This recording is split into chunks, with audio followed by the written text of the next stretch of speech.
السلام علیکم ورحمۃ اللہ وبرکاتہ۔ کلام شفا وظائف چینل پر آپ کو خوش آمدید۔ آج ہم آپ کے سامنے مسجد میں داخل ہونے اور مسجد سے باہر نکلنے کی دعا کا ذکر کریں گے۔ جب کبھی آپ مسجد میں قدم رکھتے ہیں تو وہ صرف ایک عمارت نہیں ہوتی، بلکہ وہاں رحمت اور برکتیں اور خداوند کی رحمت کا نزول وہاں ہوتا رہتا ہے۔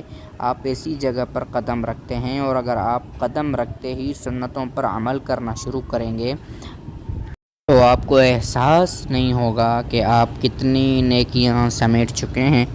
تو آج ہم یہ دعا پڑھیں گے، اور اس دعا کو آپ نے یاد کر لینا ہے اور آگے اپنے دوستوں کے ساتھ ضرور شیئر کرنا ہے، تاکہ اس دعا پر، اس سنت پر سب کا عمل ہو جائے۔